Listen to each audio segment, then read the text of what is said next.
Yes, I'm gonna be starting to do some paint touch-up, and I had my paint in a little gallon container like this, and I mixed this up. I've had this paint for quite some time, and it's still actually pretty good. So I'm gonna use that. I had some old craft paper, so I rolled that out. Of course, I've got my knee pad here, and I'm gonna look along the baseboard and stuff, and I just have some little cardboard strips from Triscuit.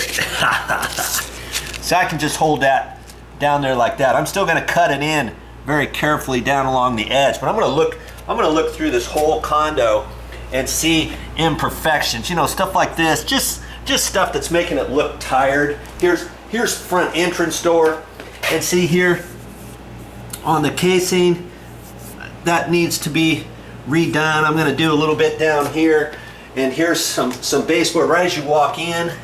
See the mark? And I'm just gonna kind of look at that. I'm gonna look at all the trim, all the baseboards.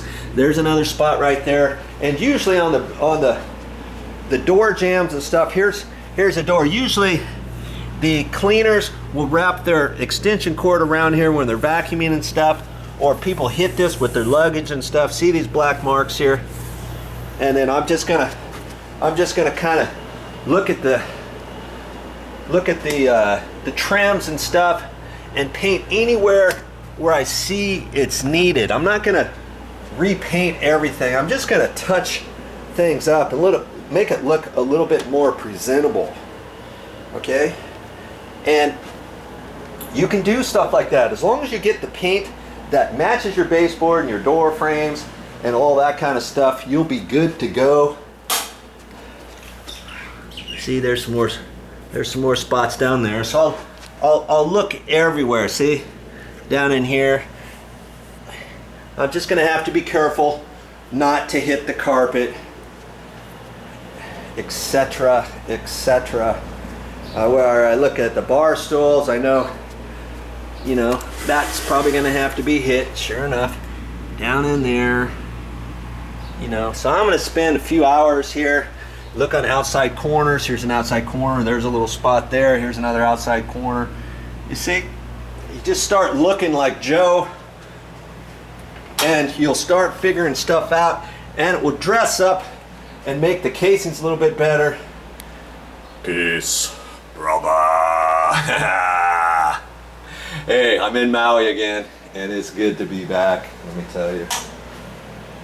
Okay, I can see some worn bits along right in here. So I've got, fortunately for me, I've got the same existing paint that matches all this, and they took this handle off from before, and see, this is scutcheon trim. This is called the trim right there. It was smaller than the old. See where the old has a mark right there? So I'll probably cut that in a little bit better.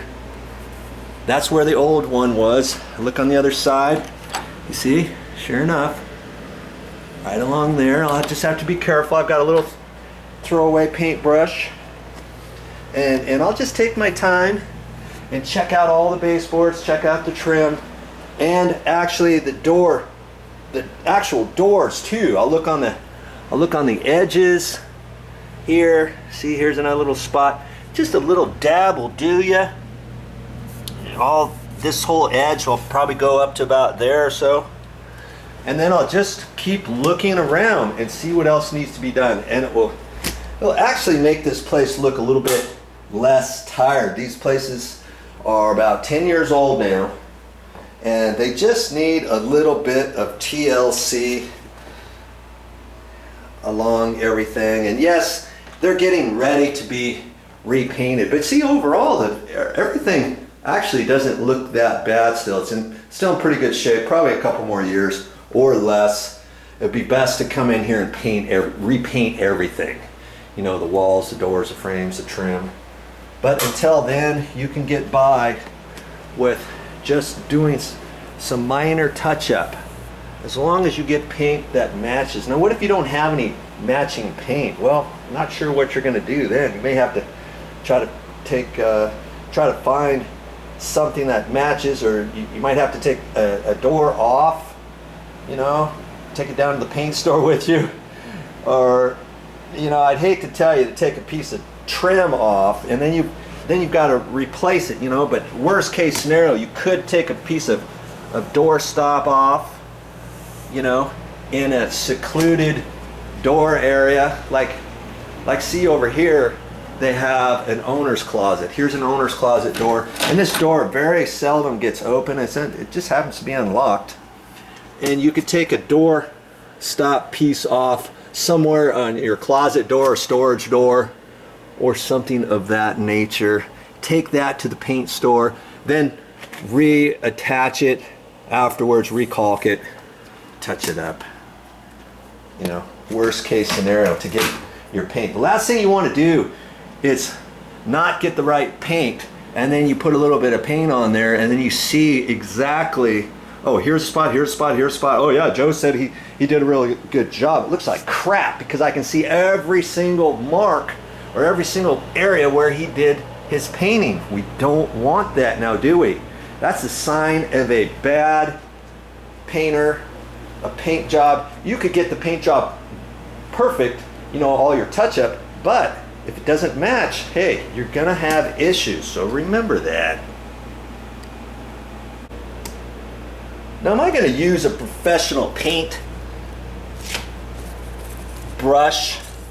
You know, I have a really nice one here, and it's contoured at an angle, 2.5 inch. I'm not sure if I'm gonna use this one or not. Here, let me set this up and see what we got here.